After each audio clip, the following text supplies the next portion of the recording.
proteção dos mentores espirituais dessa seara e confiantes nas vibrações amorosas que partem dos vossos corações, é que propomos falar sobre um tema muito importante para todos nós, né?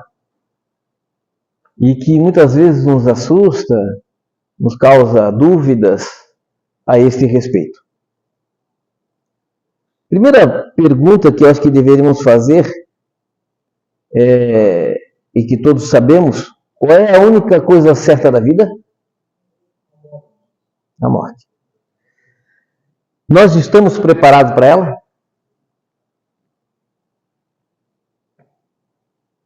Vejam bem, a única coisa certa na vida é a morte. E a pergunta simples que se deve fazer é: nós estamos preparados para ela?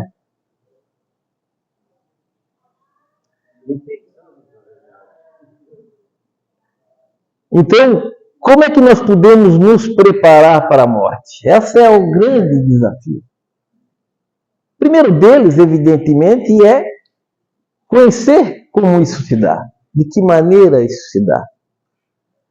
Ter o conhecimento desse processo, e como é que é o desencarne, do que nós vamos encontrar na vida futura. Qual é esse caminho?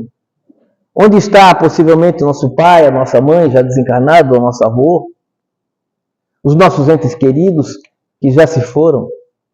Eles deixam de ser? Ou eles continuam sendo as mesmas figuras? Se eu morrer hoje, especificamente, eu deixei de ser o Alexandre, com as minhas características boas ou ruins? Virei santo por causa disso? Aliás, se nós morrermos e aqui viermos nos manifestar no centro espírita, será que seríamos conhecidos como um espírito de luz ou um espírito obsessor?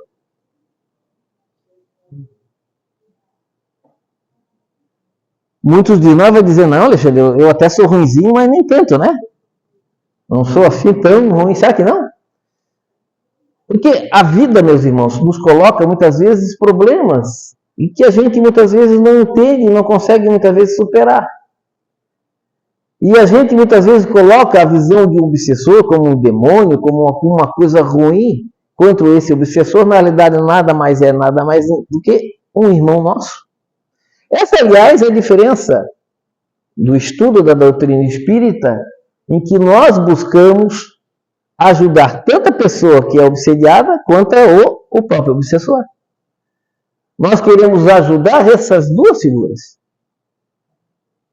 Não queremos simplesmente afastar aquele irmão, mas, muito pelo contrário, aproximar ele de Jesus, aproximar ele da luz, levar-lhe o caminho. Por quê? Porque a doutrina espírita nos diz que todos nós somos destinados aonde? A quê? A luz. Todos seremos anjos, todos seremos espíritos de luz. Uns mais cedo, outros mais tarde, dependendo de cada um de nós.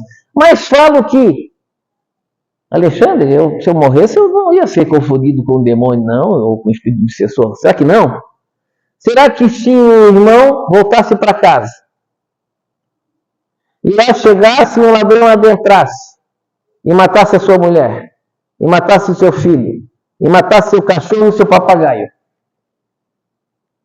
e você visse ele aqui no centro espírita, né? Você vindo em espírito, e te matasse também, e você em espírito visse a pessoa aqui, o que você faria? Não, tudo bem, meu irmão, esteja em paz, ou ia no pescoço dele? Vocês já são do tempo da sessão da tarde? Quem que é do tempo da sessão da tarde nas televisões? Na sessão da tarde, como é que era o filme? Primeiro o mocinho apanhava, né? Apanhava os 3 primeiros comerciais, né? Tinha o bandinho, o mocinho apanhando. No último episódio, no último lá do comercial, o que acontecia? Ele começava a se recuperar e começava a bater no bandido. E nós o quê? E nós torcendo, não é isso? Estou sempre como assim, dá-lhe o pau no bandido. Não é verdade? O Espiritismo não faz isso. O Espiritismo busca ajudar o bandido. Porque o bandido, muitas vezes, está querendo fazer justiça. Muitas vezes o obsessor vem numa reunião mediúnica e diz: você não conhece ele aqui é o presidente da casa, aqui está sentado, todo dia fazendo essa palestra, mas esse cara não é esse que vocês acham, não. Porque ele não vê o nosso irmão agora como hoje. Ele já vê até de vidas pretéritas. Que em outra vida, o prejudicou, o magoou, o feriu fortemente. E ele diz que eu estou fazendo, não estou me vingando, estou fazendo justiça. Porque o sentimento desses irmãos é de buscar fazer justiça. E nós nos perguntamos, está te fazendo bem isso? Está te ajudando ao teu crescimento isso? Então, meus irmãos, o esclarecimento que a doutrina espírita nos dá o suporte para entender que esta vida é uma oportunidade que temos de nos melhorarmos e nos prepararmos para adentrarmos no mundo espiritual. E lá, meus irmãos, quando desencarnarmos, nós vamos ser recebidos por quem? Pelos nossos entes queridos, que vão vir com alegria ou cabisbaixos, dependendo do que nós estivermos levando para o mundo espiritual. O que demonstra a segunda questão importante de como nós devemos nos preparar para o desencarne. Primeiro, estudar o conhecimento. O segundo é, fora do espiritismo não há salvação, é isso? O que é? Fora do quê? Da caridade não há salvação. Eu posso ser espírita, católico, protestante, ateu, à toa. Mas se eu sou uma pessoa boa, eu vou estar num plano em melhores condições. Mas, quando se dizemos fora da caridade, quando nós praticamos a caridade, o que é a caridade? É a fé com obras.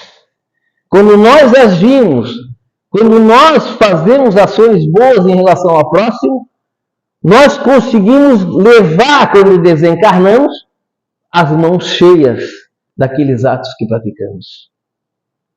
Existe uma frase de São Francisco, na sua prece maravilhosa, é dando, se recebe. Quando a gente faz o bem a alguém, quem é que fica mais feliz? Aquele que recebe ou nós que damos? Por que nós sentimos felicidade? Porque nos sentimos bem em fazer o bem. É algo que nos abre o coração. Agora imagina Jesus que só fazia o bem. Olha quanto alegria ele tinha, porque ele só era amor. Um Chico Xavier, né? Eu tive muito pequenininho, mas conheci Chico Xavier. Ainda continuo pequenininho, mas era na minha idade. Então, essa questão é importante de nós entendermos. Dominar o próximo passo, dominar as nossas más inclinações. Eu sou alcoólatra. Se eu desencarno, eu deixo de ser alcoólatra? Então eu levo para a espiritualidade o alcoolismo?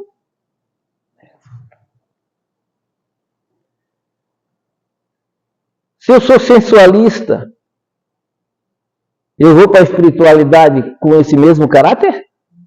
Sim. Então, meus irmãos, nós levamos os nossos vícios. E se eu sou alcoólatra e vou para o mundo do lado, não vai ter bebida.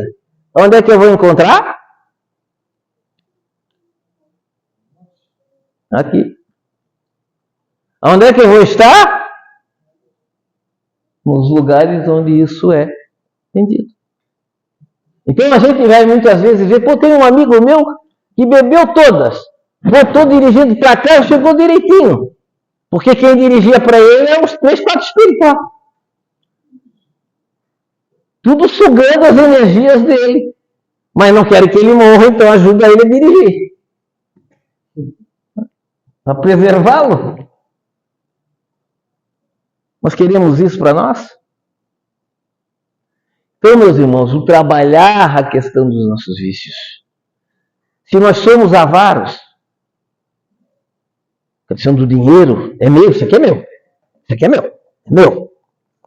Aí eu morro, aí na herança, um pega e fica com aquilo lá.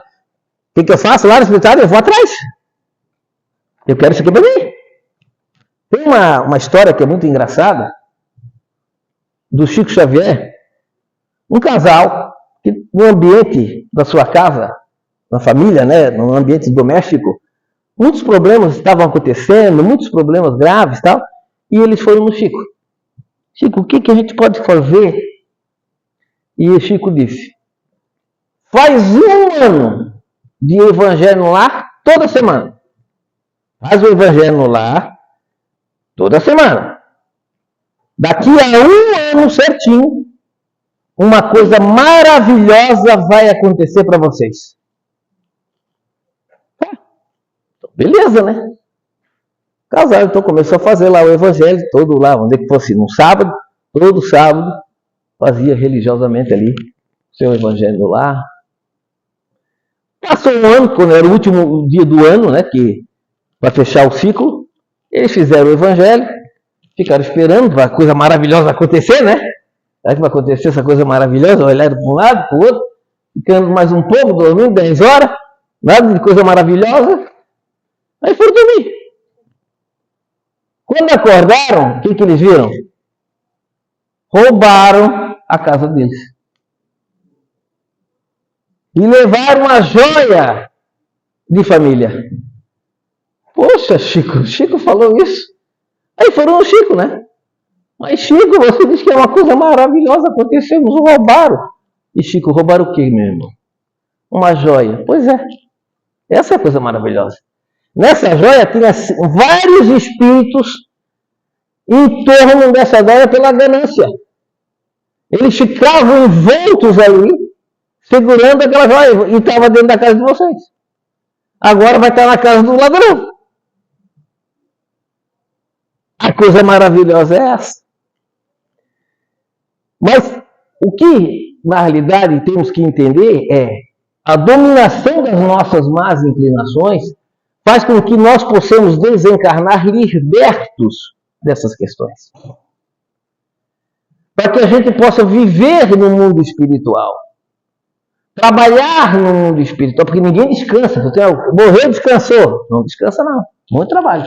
Estudo, trabalho, lá no mundo espiritual. Existe também outra coisa para nós nos prepararmos para o desencarne, que é a questão da culpa. Deixarmos de ter dentro de nós a visão de culpa pelo aquilo que nós erramos. Quem de nós aqui não cometeu erros? Quem de nós? A diferença está como nós tratamos esse erro. Se esse erro me afunda, eu cometi um crime, eu fiz isso aqui, eu não consigo vivenciar isso, fica um peso para mim, isso vai me melhorar? Vai me ajudar? Vai me ajudar, gente? Vejam 2 formas de tratamento de culpa na questão de Jesus Cristo. Quem foi que traiu Jesus, entregando ele por 3 moedas? Judas. Judas traiu Jesus. Quem era Judas? Judas foi um dos apóstolos. Talvez ele não tenha compreendido bem a missão de Jesus, porque ele viu Jesus, ele viu a ação de Jesus, ele entendia e sabia que Jesus era Salvador. Ele tinha essa compreensão. Isso estava nas Escrituras, ele via a figura de Jesus como o mestre dos mestres. Mas então por que ele traiu? Na realidade, meus irmãos, muito possivelmente ele queria, ao entregar Jesus, que Jesus, como Moisés, o que Moisés fez? Libertou o povo egípcio e saiu para buscar, né? E foi para o deserto. E ele achava que Jesus, com o poder que tinha, poderia dizer então, vocês me prenderam, então eu que prendo vocês. Eu que vou derrubar o exército romano. E vou instituir o meu reinado. Era isso que ele queria provocar. Mas Jesus queria um outro tipo de reino. O reino do amor. E o meu reino não é deste mundo. Opa. Então, Judas vendo isso e talvez até compreendendo a questão dessa passagem de Jesus, o que Judas faz? Sentindo-se culpa, o que ele faz? Se mata. Vamos ver outro. Pedro. Pedro é o discípulo mais importante, mais fiel de Jesus. Aquele que Jesus disse que conduziria os demais. Onde Jesus perguntou, Pedro, me amas? Ele respondeu, sim, mestre. Ficava até chateado por causa dessas perguntas. E Judas, e Pedro fazendo uma crítica a Judas porque ele tinha traído, Jesus diz a ele o quê? Antes que o galo cantasse, você me negaria por 3 vezes. Jamais, Jesus. E o que aconteceu? Ele negou por 3 vezes. Jesus estava sendo preso, ele foi, alguém perguntou, você não é aquela pessoa? Não, não sou. Você não é o seguidor? Não, não sou. Na terceira, o galo cantou. E aí ele viu. Mas Pedro se arrependeu? Como Judas? Sim. Mas o que fez Pedro dessa culpa? Ele transformou isso em amor. E ele ia buscar divulgar a mensagem de Jesus aos caídos e dizer, meu irmão, vamos caminhar. Mas eu não tenho condição, você tem. Porque eu sou o maior dos pecadores. Eu traí Jesus. Eu neguei por 3 vezes. Eu que Jesus acreditava ser o discípulo que levaria a sua mensagem. Que acreditou em mim. E eu fui o primeiro a desacreditá-lo. O primeiro a não aceitá-lo. Renegando a ele. Vejam a diferença. Ele utilizou o seu erro buscando dizer para os outros, vamos juntos, podemos nós mesmos com os nossos erros praticados, modificar a nossa vida, transformarmos em nome de Jesus. Então, meus irmãos, para nós buscarmos, ao desencarnarmos, uma situação melhor, nós temos que nos transformar. Buscar dominar as nossas más inclinações. Buscar entender os nossos problemas. Mas o processo desencarnatório, a gente muitas vezes, como o irmão disse, muitas vezes temos medo. O livro Céu e Inferno fala sobre o temor da morte. E diz o seguinte, o temor da morte é um efeito da sabedoria da providência. E uma consequência do instinto de conservação, que é uma lei natural, a lei de conservação. Comum a todos os seres vivos. Ele é necessário enquanto o homem não estiver bastante esclarecido sobre as condições da vida futura. À medida em que o homem compreende melhor a vida futura, o medo da morte diminui, mas ao mesmo tempo, compreendendo melhor a sua missão na Terra, ele espera seu fim com mais calma e resignação e sem medo. Claro que a questão da morte, pela lei de conservação, faz-nos ter essas preocupações. Porque senão eu tenho um problema, vou lá e me mato. Então, essa é importante para nos garantir e nos segurar. Mas quando nós compreendemos a vida futura, quando nós compreendemos que estamos em evolução, nós sabemos que podemos ser, sim, amparados pela espiritualidade. No livro sobre o processo de desencarne, a separação quando nós desencarnamos, vejamos como é que é o processo. Separação da alma e do corpo. Na pergunta, no livro dos Espíritos, na pergunta 154, a separação da alma e do corpo é dolorosa? Os Espíritos respondem, não. O corpo sofre frequentemente mais durante a vida do que no momento da morte. Na morte natural, que chega por esgotamento dos órgãos, em consequência da idade, o homem deixa a vida sem o perceber.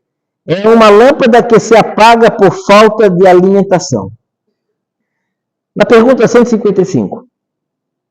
Como se opera a separação da alma e do corpo? Rompidos os laços que o retinham, ele se liberta. A alma se liberta gradualmente, não é imediato. E não se escapa como um pássaro cativo que ganha subitamente a liberdade. Esses dois estados se tocam e se confundem. Assim, o espírito se liberta pouco a pouco de seus laços. Os laços se desatam e não se quebram. Vai saindo naturalmente. Para alguns, esse desenlace, para alguns é muito rápido.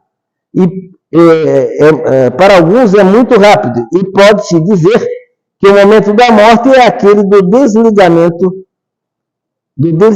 de algumas horas após a morte. Para outros, aqueles, sobretudo, cuja vida foi toda material e sensual, quando nós nos ligamos à matéria de forma muito presente, alcoolismo, nas buscas de nossas más inclinações, no orgulho, na vaidade, da sensualidade. O desligamento é muito menos rápido e dura algumas vezes dias, semanas e mesmo meses. Então, meus irmãos, cabe a nós buscarmos que esse desenlace se dê da melhor forma possível. E vamos observar que quando nós encarnamos, é designado para nós um espírito, sabe qual? Protetor. O anjinho da guarda, que muitas vezes nossa mamãe contava para nós, que ela existe. É um espírito protetor, e esse espírito protetor, Alexandre, serve para quê? Às vezes para nada, quando a gente não faz as coisas certas, né? Mas a grande função do espírito protetor é ajudar-nos a nos manter no nosso processo encarnatório, naquilo que nós combinamos no mundo espiritual. Por isso que eu digo que o processo de desencarne é muito mais simples do que o processo de encarne, da reencarnação. Para que nós tenhamos um processo de encarnação, nós temos algumas questões importantes para acontecer. Primeiro, o planejamento encarnatório. Então, eu desencarnei, estou lá na espiritualidade. Primeira coisa que eu vou ver, eu resgato minha memória. Então, eu vou entender por que o meu filho é o Nicolas, por que eu casei com a Marivone, por que eu estou aqui na nossa casa espírita, trabalhando nesse centro espírita com os irmãos. Eu começo a entender uma série de questões que estão ligadas na minha preparação no mundo espiritual. E começo a ver o que eu fiz certo e o que eu fiz errado. O que eu me afastei daquilo. E muitas vezes, como ainda sou espírito imperfeito, eu vou buscar necessariamente um processo reencarnatório. E aí eu vou ter que buscar um planejamento. Então tem uma equipe de espíritos que vai sentar, vai ver a minha vida e vai preparar a minha vida futura. E dentro dessa preparação envolve a família. Porque as nossas famílias, meus irmãos, não são por acaso. A nossa família é preparada na espiritualidade. Aquelas pessoas que eu fiz mal para essa senhora, pode ela vir depois como uma filha minha. Para os resgates. Para que o amor nos supere os nossos erros. Vou perguntar para as mamães aqui agora uma coisa. Quem é a mamãe aqui? Levanta a mão. A mamãe já desencarnou, está na espiritualidade. E o seu filhinho, ou o seu filho já mais velho, também vai desencarnar. A mamãe gostaria de acompanhar o desencarne do seu filho para ajudá-lo quando ele descerrasse os olhos e poder ajudá-lo a ir para a espiritualidade, para ser atendido? Gostaria de atender o seu filho, de ajudar o seu filho? Todos gostaríamos. Acompanhada porque nós temos sempre no processo de desencarnação, existe uma equipe desse processo. Mas nós, quando desencarnamos, estamos assustados. Com certeza, se eu visse a minha mãe, eu já ia para abraçá-la.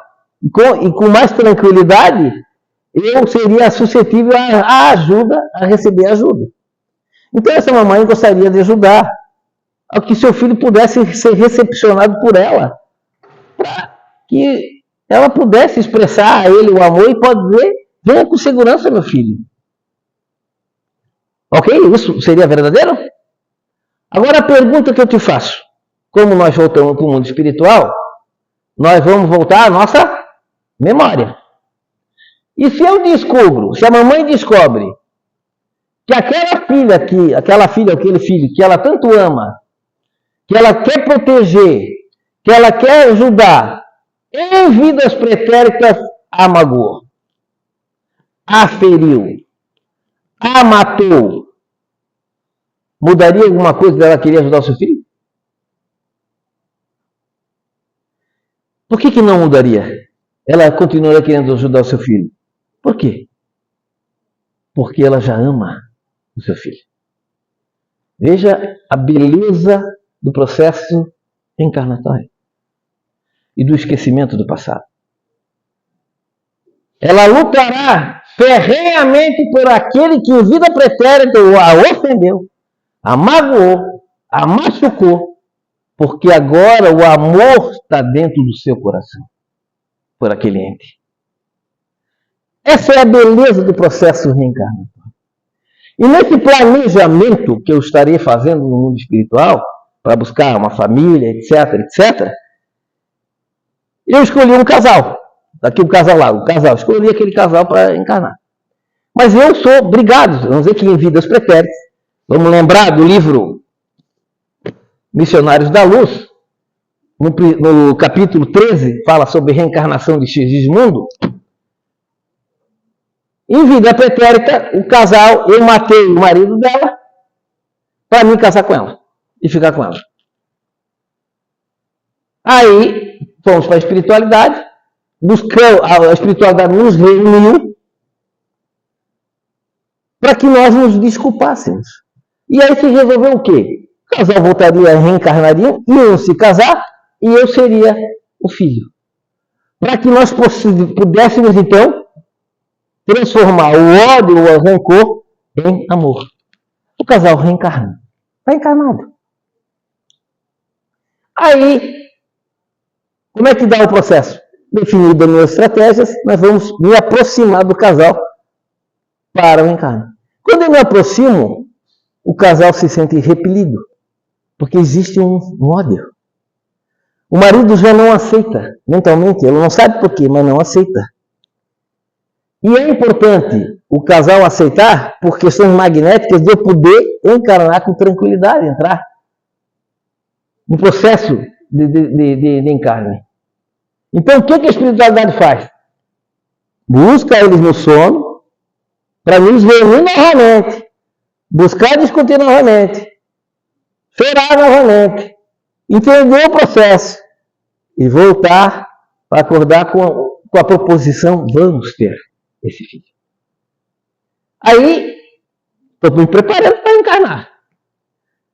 Mas só que eu sou assim, gordinho. Eu tenho que entrar na barriguinha da mamãe. Pequenininho, como é que eu faço? O meu perispírito tem que miniaturizar, tem que diminuir. Então é um estado que eu vou ter que começar a diminuir, onde eu tenho o esquecimento do passado.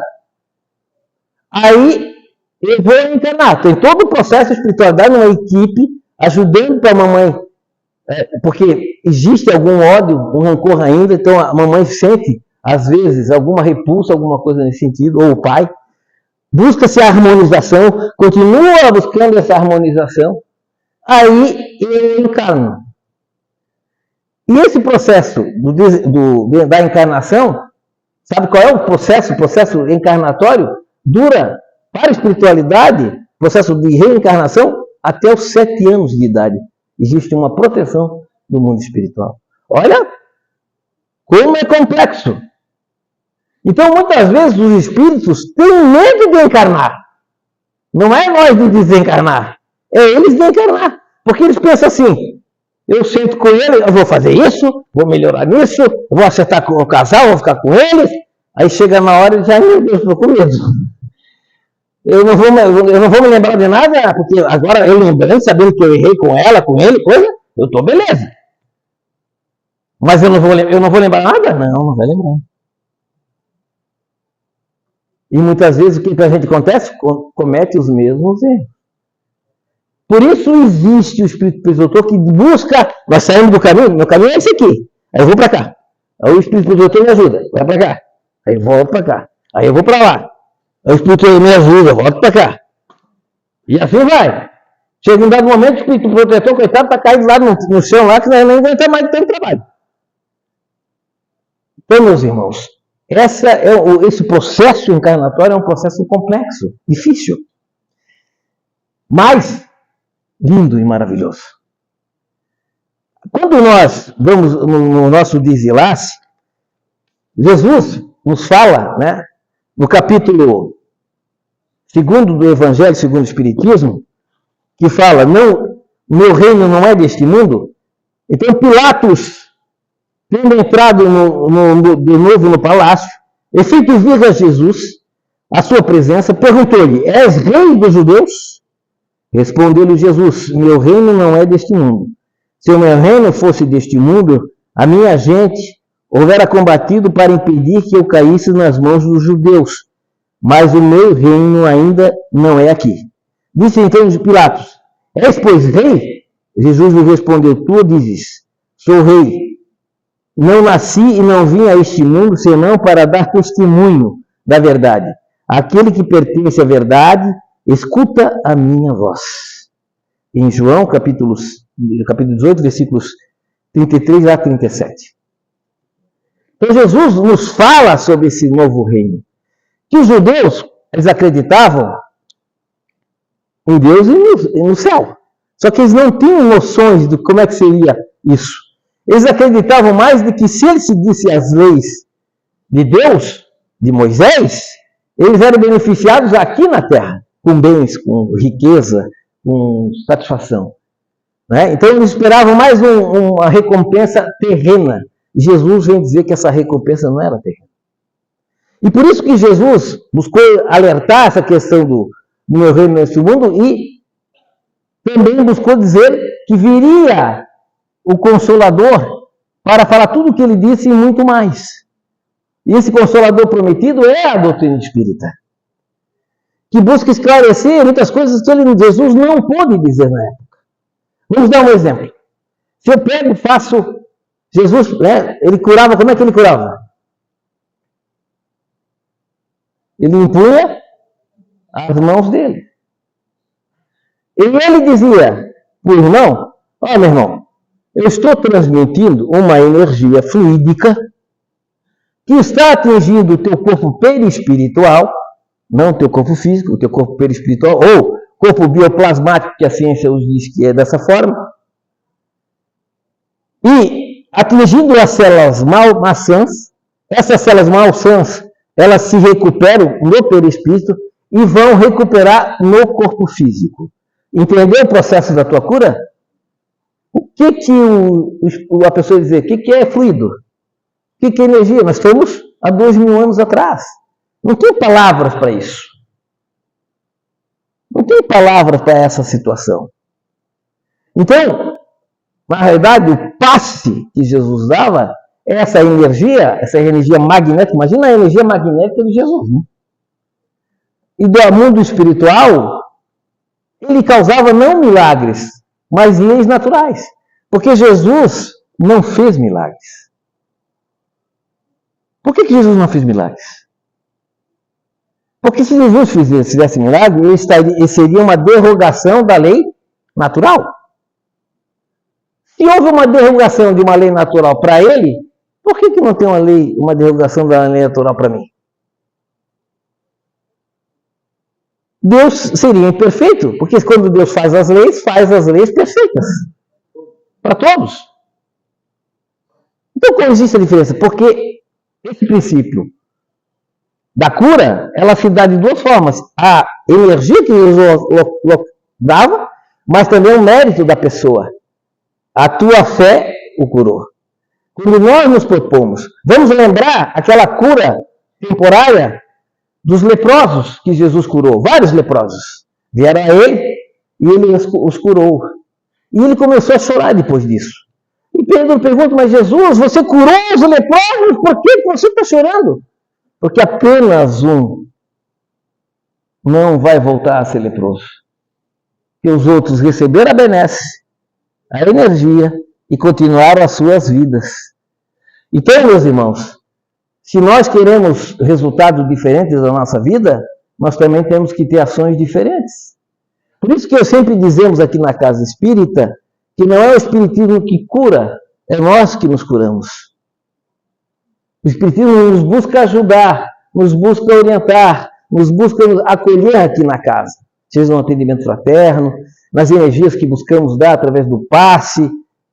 São instrumentos importantes para a nossa melhora, mas a melhora se depende apenas e exclusivamente de nós.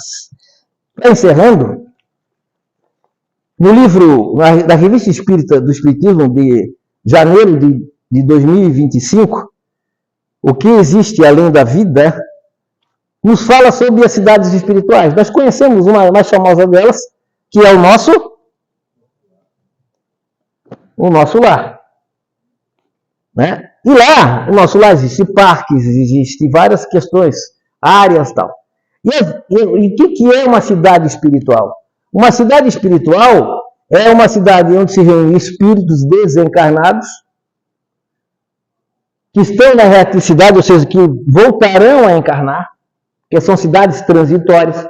No livro dos Espíritos explica o que são essas cidades transitórias, que servem para aqueles espíritos que estão em trânsito, que somos todos nós, que ainda precisaremos de reencarnação.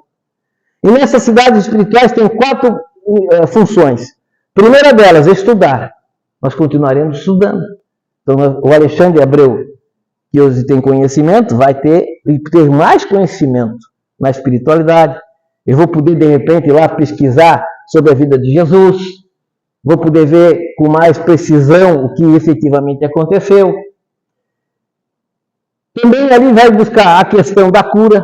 E se eu chego lá estrupiado, como muitos espíritos vêm com dificuldade, é feito um tratamento, ajudando aquele irmão a se recuperar, a se equilibrar. E também lá vai ter a arte. Nós vamos ter a música edificante. Nós vamos ter a dança. Nós vamos ter a arte como teatro, na espiritualidade, voltada por amor, voltado para nos incentivar aos nossos sentimentos de amor. E principalmente, o 4º item que é fundamental, lá nós vamos servir, trabalhar. Então, quando a gente diz, o irmão descansou, péssimo para ele. Se ele for daqueles que vão ficar dormindo na espiritualidade, que alguns ficam, que alguns acreditam que morrer fica dormindo até Jesus acordar, ficam lá séculos dormindo. Mas buscar o trabalhar é a melhor forma de a gente nos melhorar. É dando e se recebe. É ajudando o esfarrapado, que o esfarrapado melhora um pouquinho.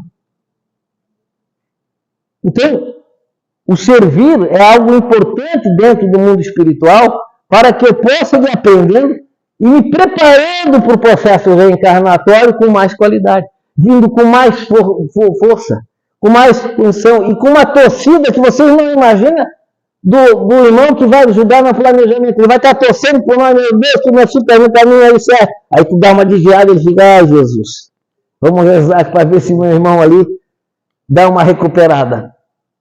Depende de nós, meus irmãos. E encerrando mesmo, eu vou fazer a leitura de um pequeno texto que demonstra essa questão nossa da necessidade de nós termos ainda a oportunidade, agora, de fazermos essa diferença, de nos prepararmos para esse desencarne. É um texto de um amigo meu, Lio Marinho, que não é espírita e também não foi nesse sentido que ele deu para um grupo de pessoas, amigos de Natal, ele fez esse texto e eu utilizo muito nas minhas palestras. Viver é recomeçar. No decorrer de nossas vidas, nos deparamos com pequenos e grandes acontecimentos. Alguns serão levados conosco para sempre. Talvez sejam poucos, quem sabe muitos. Depende de cada um e da vida que se escolha levar. Depende da nossa opção. Provavelmente, seguiremos pela vida fora colecionando atos e lembranças, colocando em ordem de grandeza cada momento que nos foi significativo, que nos deixou marcas. Marcas. Umas serão mais profundas, outras superficiais, porém todas, mesmo que eventualmente sem sentido para alguns, terão em nossa vida a tradução de sua importância.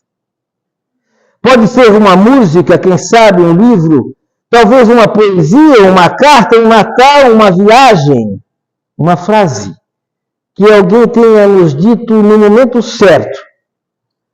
Pode ser simplesmente um instante, um olhar, um sorriso. Quem sabe uma amizade, um sonho que foi alcançado após muita luta. Para o resto de nossas vidas, teremos conosco pessoas que escolhemos guardar dentro de nós.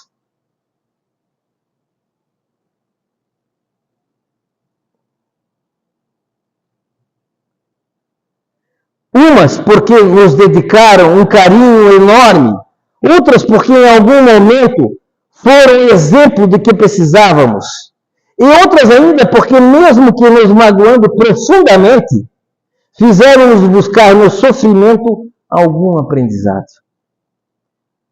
Levaremos, meus irmãos, levaremos tudo aquilo que tenhamos ajudado a construir, e o peso de tudo que deixou de ser erguido quando nos omitimos a omissão também.